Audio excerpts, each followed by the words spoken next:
안녕하십니까.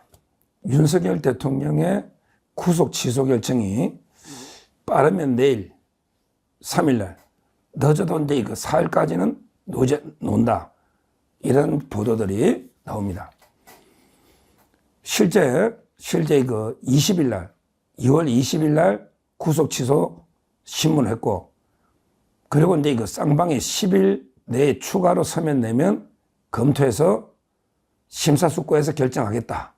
이렇게 그 지귀현 부장이 이야기한 게 20일입니다. 그러니까 이제 그 3월 1일까지 이미 그 10일이 된 거죠. 됐습니다. 그 사이에 대통령 측은 2번 서면을 내고, 그 다음에 그 검찰도 한 번 27일 날 서면을 냈습니다. 대통령 측은 이제 그 최근에 헌법재판에서 밝혀진 여러 가지 이제 그 새로운 팩트가 많잖아요. 이런 자료들하고, 그리고 이제 그 최근에 가장 중요한 게 그 공수처 불법이 만천하에 드러나서 압수수색까지 됐지 않습니까? 이런 자료들을 이제 2번이나 제출했고, 그 다음에 그 검찰은 이제 27일 날 의견서를 냈습니다. 뭐라고 내냐? 중요한 게 법적 쟁점은 이제 그 10일이 지나서 기소했느냐, 10일이 안 지났냐. 이건데 그 검찰은 10일 전에 이미 기소를 했다. 그리고 이제 그 대통령이 풀리나면 사건 관계자 해유 가능성, 증거인멸의 염려가 있다. 이렇게 검찰은 의견을 냈습니다. 양측에. 그런데 저는 개인적으로 상당히 날 구속 취소가 될 가능성이 상당히 높다. 이렇게 보고 있고요. 또 제가 주관적으로는 또 예측하기 어려우니까 여러 그 법조인들, 특히 그 현직에 있는 부장판사들, 제가 전에 설날 때부터 이야기했지만 많이 물어보고요. 상의를 해봤습니다. 당신이 담당 직위원이라면 당신에게 어떻게 판단할 것인가? 그때도 제가 한번 이야기했지만 종합 정리해보면 상당히 그 기대를 좀 가져도 되겠다. 이런 희망을 가지고 있어요. 막연한 희망은 아니고요. 최근에 그 구속 이후에 결정적으로 이제 그 2가지 중요한 사정 변화가 있었습니다. 원래 사정 변화, 상황 변화가 있어야 이제 그 구속 취소가 되는 거니까, 예를 들어 이제 구속되고 나서 뭐 진범이 잡힌다든지, 또는 구속되고 나서 이제 결정적으로 구속 사유가 없어지는 증거가 나온다든지, 뭔가 상황 변화가 있어야 되잖아요. 근데 이번에 있어요. 대통령이 이제 그 서부지법의 차은경이가 구속영장 발부하고요. 그 다음에 그 공처에서 수사하다가 이제 중앙지검으로 전부 이송을 했는데, 중앙지검에서 2번이나 영장을 연장해달라, 10일씩. 2번이나 하다가 안 돼가 어쩔 수 없이 이제 부랴부랴 시간에 쫓겨가지고 이제 검사장 회의를 한 다음에 심우정 총장이 급하게 그냥 그 상태로 기소를 했는데요. 그 이후에 중요한 사정 변화가 이제 2가지가 있는 게요. 첫째는 이제 바로 공수처 압수수색입니다. 이게 아주 큽니다. 공수처 압수수색이 이루어졌어요. 이 말은 공처가 이제 영장을 중앙지검에 청구했다가 기각된 걸 숨기고 서부르게 간 게 아닌가. 이게 이제 확실하게 밝혀진 거예요. 이미 압수수색 영장하고 통신영장은 공처도 이제 인정할 겁니다. 자기들은 이제 수사기획관이 실수다 뭐 그런 자리도 없는 유령 자리인데 직원의 실수라고 자기들도 인정하고 있거든요. 근데 영장이라는 게 살아 움직이는 수사가 생물이기 때문에 단계별로 갑니다. 영장은 이제 처음에 압수수색 영장, 그 다음에 통신영장, 그러고 나서 이제 체포영장, 마지막에 구속영장, 단계별로 가는데 도중에 법원이 바뀌는 경우는 듣도 보도 못한 말도 안 되는 경우죠. 그러니까 공수처가 압수수색 영장이든 통신영장이든 뭔가 이제 중앙지법에 기각됐다면 이게 반드시 국회나 밝혀야죠. 언론에도 밝혔어야죠. 서부에도 밝혔어야죠. 그런데 이 2개 영장을 숨긴 거는 이거는 이제 공처도 인정하고 있단 말이에요. 이미 이것 때문에 압수수색이 된 거거든요. 그러면 지기현 부장이 그걸 안 볼까요? 처음부터 끝까지 중앙해야지. 아니 이 공서 이 사람들 왜 갑자기 중앙에 2번이나 청구 계속 하다가 갑자기 서부로 가? 도저히 납득이 안 되잖아요. 납득이 안 되잖아요. 이런 이제 그 상황 변화가 있고요. 그래서 이 부분은 제가 보기에 그 불공정을 떠나서 이게 불법이에요. 왜 그러냐면 서부에 청구한 게 체포영장하고 압수수색영장 2개거든요. 그 이순영이한테 청구한 게 처음에 체포영장과 압수수색영장이에요. 압수수색영장은 중앙도하고 서부된 게 분명하잖아요. 구속영장은 차은경이가 서부했지만 어느 영장이든 다른 법원에 기각되면 기절해야 되거든요. 그러니까 이순영이한테 압수수색영장 청구할 때 대통령 체포영장 처음에 할 때 그때 중앙에서 압수수색영장이 기각이 됐다. 이걸 이게 기절해야 되는데 안 했잖아요. 이거는 명백하게 이거 불법이고 그러고 이제 이거는 수사에 있을 수 없는 꼼수 중에 꼼수입니다. 도중에 영장을 바꾼다는 거는 있을 수가 없다. 이걸 지기현 부장도 중앙지법의 부장으로 이걸 모를까요? 지금 이제 그 압수수색 해가지고 중앙지검의 형사일부에서 공채에 다 압수물을 가져왔잖아요. 지금 분석 중에 있어요. 언제 한다? 아마 이제 그 오동훈 소환은 이창수가 복귀하면 한답니다. 이창수가 곧 복귀할 거예요. 변론이 끝났어요. 아마 대통령 선거 전에 나올 가능성이 있다고 봅니다. 한덕수하고 이창수. 그 다음에 최재 감사원장은 선거 전에 나올 수 있다. 그러면 고담하게 복귀할 겁니다. 이창수가. 그러면 오동훈을 바르게 소환하는 거예요. 소환하는 거예요. 지금 압수물은 다 가져왔다.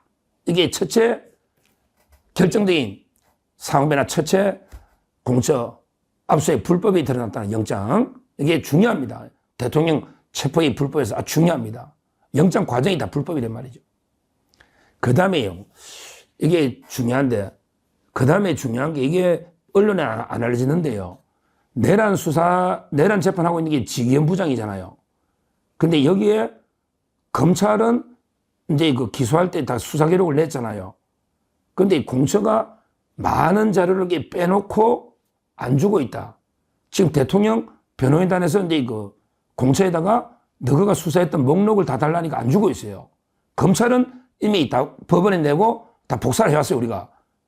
이 말은 이게 공처에서 수많은 수사 기록 중에 상당을 은폐하고 보냈다. 원래 한 7만 쪽 돼 있거든요. 근데 그 중에 많이 빼고 자기들이 분량 빼고 검찰로 넘긴 거예요. 그 검찰은 그대로 이게 법을 다 넘겼죠.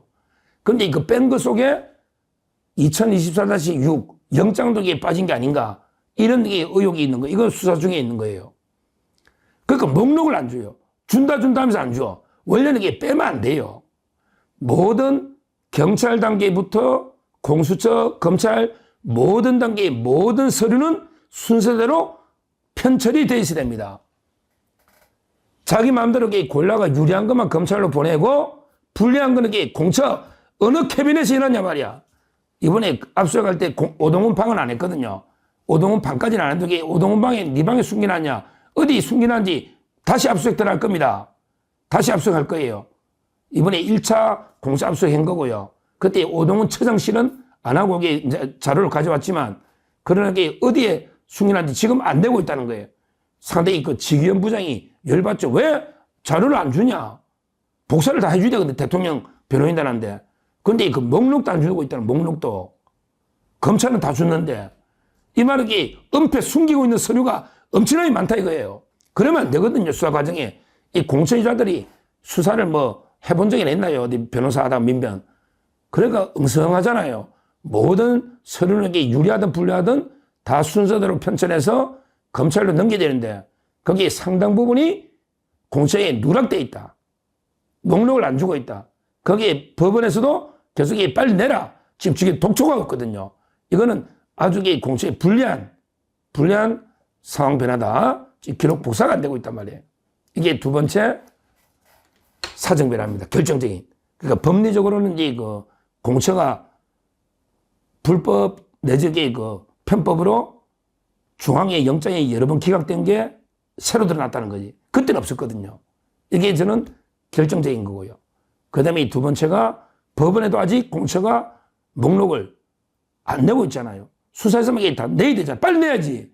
왜 안 내느냐고. 검찰은 다 냈는데 빨리 내야지. 그럴 건데 이거 유리하든 불리하든 다 넘겨야지. 왜 자기들 마음대로 이거 임의로 선택해서 윤 대통령한테 불리한 것만 검찰을 넘기고 자기들이 불리한 거는 은폐해버린. 이거는 이제 그 법원이 알기 때문에 이게 저는 결정된 이 두 가지 사정 변화가 있다. 그래서 구속 취소가 될 가능성이 상당히 높다. 이렇게 법리적으로 보는 겁니다. 그리고 마지막으로 하나만 더 말씀드리면 세 번째, 그건 뭐냐 하면 이거 헌재 심리 심판 과정을 법원도 주시하고 있거든요. 근데 헌재 이제 그 변론 종결 때까지 과정을 보면 누가 봐도 이거 내란이라고 보기는 어렵잖아요. 내란이라고 보기 어렵잖아요. 자기들도 형법 내란은 빼고 그래서 이제 헌법 위반으로 지금 뭐 국가 비상사태냐 아니냐 또는 이게 포고령 1호가 뭐 위헌이냐 아니냐 또는 이게 국회 봉쇄냐 아니냐 선관위 정거나 적법하냐 아니냐 또는 이게 체포가 있으냐 아니냐 이렇게 5가지로 정리해놨는데 지금 헌재 심리 과정이에요. 어떤 국헌문란으로 사실상 상당 기간 폐쇄를 해야 되거든. 그건 아니잖아. 내란이 2시간, 대통령도 하루 정도 계획인 거예요. 2시간. 따라서 이게 그 상당 기간 국회를 폐쇄할 수는 없거든요. 그게 아니라는 건 명백하잖아요. 따라서 헌법 위반을 떠나서 형법의 내란은 국헌문란의 목적이나 상당 기간 폐쇄, 이게 아니라는 게 드러나 버렸잖아요. 선관위도 이게 상당 기간 폐쇄가 아니잖아요. 근데 서브 검정이잖아요. 그 다음에 내란 되려면 이게 뭐 헌법 기관을 상당 오래 기간 폐쇄하고 그 다음에 주요 정치인을 다 오랫동안 체포해서 구금하거나 이래서 이게 활동 막아야 되는데 그런 시설 자체나 구금 시도도 없었다는 게 다 드러나 버렸지 않습니까? 이제는 이게 그 형법의 내란은 쏙 들어가고 이제는 겨우 이게 헌법 위반이 되냐 안 되냐 이런 게 가지고 지금 이게 평의를 하고 있지 않습니까? 이제 형법의 내란이라고는 절대 못해요. 형법의 내란이라는 거는 아예 국회를 없애고 뭐 입법기구를 만드는 거. 근데 그거는 최상목 메모 가짜라게 드러났고요. 취지가. 그 다음에 국회를 오랫동안 마비시키겠다, 폐쇄하겠다. 이게 아니라는 것도 드러났지 않습니까? 200몇 명가. 선관위는 아예 아니고요. 그럼 이게 형법의 내란은 아니다 말이야. 왜? 법원은 형법의 내란만 따지는 거예요. 헌법재판소는 헌법 위반만 따지고 법원은 형법의 내란만 따지는데 형법의 내란은 도저히 아니라는 게 만천하에 드러났다 이거죠. 그게 그 자료를 다 낸 거예요. 대통령실에서. 이걸 봤을 때 저는 상당히 법리적으로 기각에 구속 취소가 될 가능성이 상당히 높다. 다시 한번 3가지로 정리하면 첫째는 이제 가장 큰 게 공채의 불법이 압수수색을 통해 드러났다. 그 다음에 2번째, 공채가 수사 기록을 은폐하고 아직도 이 법원에 내고 있지 않는 이건 법원에 상당히 그 기분이 안 좋은 직위원부장 등의 공채에 대해서는 엄청 안 좋게 생각할 겁니다. 이런 게 있을 거예요. 마지막으로 이제 이거 재판은 형법의 내란을 따지는 거다. 근데 헌재는 헌법 위반을 따지는데 형법의 내란은 모든 게 국가계를 사실상 상당 기간 마비시키는 그것도 이게 국헌문란 이런 목적이 있어야 되는데 그게 아니라는 게 증거조사 결과 많은 사람 16명의 정의신문은 판사도 보거든요. 이게 그때는 없었잖아요. 구속 당시 없었잖아요. 이런 결정적인 3가지 변화가 있다. 이래서 저는 상당히 기대를 해야 되겠다. 뭐 대통령이 지금 벌써 구속된 지가 얼마입니까? 가장 억울하게 어떻게 보면 좌파 사법 카르텔의 가장 희생양입니다. 저는 지기현 부장판사는 좌파 사법 카르텔의 일원은 아니다. 이렇게 제가 듣고 있기 때문에 부디 법리에 맞게 결정을 내려줄 걸로 보고 제가 말씀드린 3가지 사정 변화를 충분히 아마 법원도 숙고할 겁니다. 숙고할 거예요. 빠르면 내일, 늦어도 모레까지 대통령을 다시 볼 수 있지 않을까. 그러면 이게 다시 보면 헌재 심판에도 큰 영향을 줍니다. 대통령이 직접 석방돼가지고 대통령실에 넣어서 당당하게 국민을 만나면요. 헌재 재판에도 상당히 영향을 줍니다. 특히 우리 헌재, 우리 자유우파에서 추천한 3분, 4분 재판관들한테는 상당히 큰 영향을 줄 수밖에 없다. 따라서 이게 선순환이에요. 구속이 취소가 되고, 그 다음에 이거 탄핵이 기각이 되고, 그리고 이제 이재명이 완전히 법률적 목숨을 끊는 이런데 26일 날 또 판결이 나오면 이게 선순환 세 가지입니다. 대통령 구속 취소, 그 다음에 탄핵 기각, 그 다음에 이재명 피선거가 박탈되는 중형이 나오면 그러면 이게 대한민국은 다시 살아납니다. 아마 내일을 기다려 보시면 되겠습니다. 감사합니다.